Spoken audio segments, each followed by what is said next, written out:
Sasa sikia.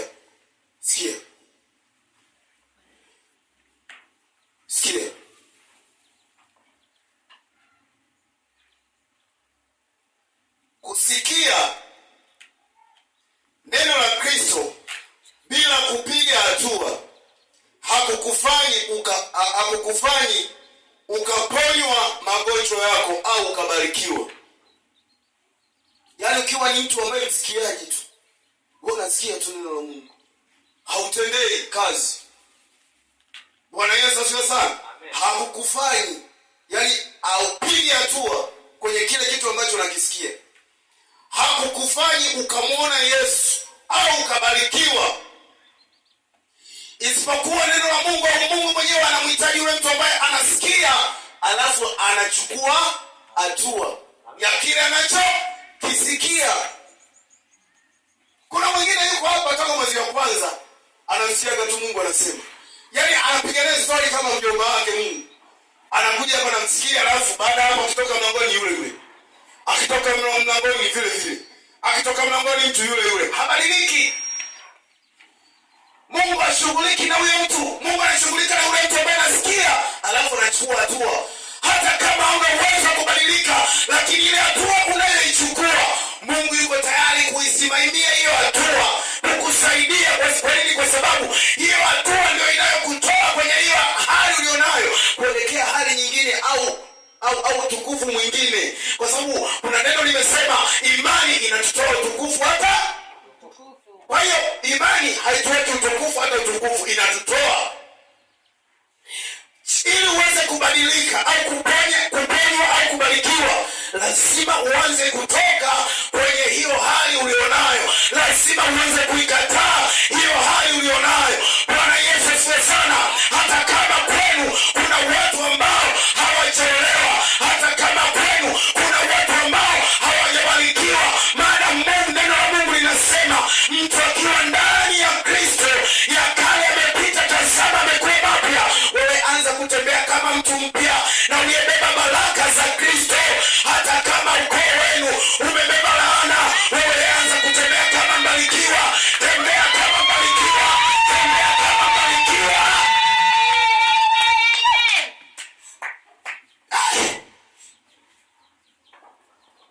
Bwana Yesu asifiwe. Kuna mambo mengine sio unamsumbua mama yetu hapa, anakazana pepo toka. Wakati wewe mwenyewe ni pepo, hautaki kupiga hatua. Hata hapo ukiombewa hauchukui hatua. Yule.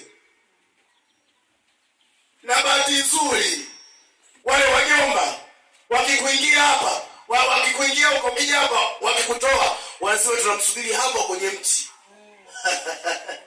Mtu wetu huyu. Mama akazana nafunga, toka. Lakini anaenda pale kwenye mti anakusubiri. Maana uchukui hatua ni yule. Na mapepo yanakujua kwamba wewe ni yule. Haubadiliki. Bwana Yesu asifiwe sana. Na bahati nzuri kuna wengine wanaita wenyewe. Kuna kazambi anako kauchoyo. Bwana Yesu asifiwe sana. Kuna kazambi anako kila siku anahubiriwa nasikia lakini habadiliki. Yuko vile. Bwana Yesu asifiwe sana. Kila siku tunapambana tunahubiri, habadiliki. Yuko vile. Ukitaka Mungu aonekane kwenye maisha yako, jifunze kubadilika. Jifunze kusema mimi ni mtu mwingine tofauti na yule niliyezaliwa kwenye ukoo fulani. Bwana Yesu asifiwe sana. Uzuri leo. Mimi ni mtu ongea. Bwana Yesu asifiwe sana. Amina. Lakini ninapookoka unyakuzi unatoka. Yes. Ninakuwa ni mtoto wa kifalme wa Mungu aliye hai. Kwamba nina uwezo kukaa na kuishi na mtu yeyote. Sio kwamba nitambagua kwamba hawezi unyakuzi bwana. Maana neno la Mungu linasema, yani nikitoka kule, Biblia inasema alitutoa na kutuhamisha katika ufalme wa mwana na upendo lake. Bwana Yesu asifiwe sana. Kwa hiyo leo hata kama wewe ni mwaya, acha kutembea haya. Tembea kama mtoto wa Mungu hai. Tembea kama mtoto aliyenunuliwa kwa damu ya thamani ya Yesu Kristo wa Nazareti hai. Tembea wewe ni mfalme. Tunatembea kihaya haya hapa. Wapi wewe? Bwana Yesu asifiwe. Biblia inasema Petro alipomwona wakasema wewe ulikuwa pamoja naye. Japokuwa yeye alikuwa anakataa, lakini akitembea Yesu hapa. Nataka nikwambie ukikubali na kutii. Bwana Yesu asifiwe sana. Hata ukisema pepo na kupenda njoo haliji. Hata ukiliita pepo haliji. Bwana Yesu asifiwe sana, haliji. Bwana hata wachawi hawata kusogelea kwa sababu wanajua. Juzi tulikuwa tunamuomba kanisani.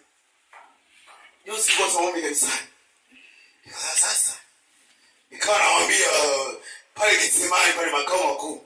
Nikawaambia watu wachawi hii shomba mmoja anatumia kwa mfano mapepo kule kuzimu, sawa?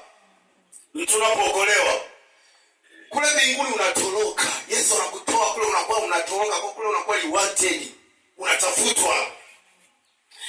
Kama leo tunapobarikiwa stika za kutafuta mtu fulani leo huku, na kule kuzimu ndivyo inavyokuwa. Hivyo. Kwa hiyo kuna picha inabandikwa kwamba kuna mtu kapotea, jamani huyu mtafuteni. Kwa kuna mapepo akianza kuangalia hivi, yanaanza kuingia duniani kuanza kukutafuta. Bwana Yesu asifiwe sana. Na mimi nikasema mchawi yeyote yule ambaye analichezea kanisa letu, bandika mastika yake, kama ni kuzimu, kama ni duniani, hata mbinguni. Malaika wakitembea tu waanze kuona picha ya mtu huyu, waanze kumfuatilia duniani kokote. Nataka nikwambie tuna mamlaka ya Yesu Kristo Nazareti. Leo mtu ambaye anachezea biashara yako, bandika sema Mungu ninambandikia. Haya ni malaika nikali mfuatilie kokote aliko. Amina. Tunaka kinyonge jamani, nalonga koja niende kwa nani nikachoma mafuta upako. Hatuishi kwa mafuta upako, tunaishi kwa neno la Mungu. Tunaishi kwa neno la Kristo. Sasa mtu anafuatilia, mtu anabandika na kistika chake cha nabii wake kwenye gari, anza kwenda mbele eti kwamba ndio kinampigania. Biblia inasema katika Zaburi sura ya 127, Biblia inasema Mungu asipoulinda mti aulindaye afanye kazi bure. Nabii aweze kalinda gari, kama gari lake imeshindwa na weka mabodyguard, sembuse gari lako. Nataka nikwambie yupo Yesu. Akikupigania ndani yako kunakuwa na uzima, kwenye gari yako kunakuwa na uzima, kwenye familia yako kunakuwa na uzima.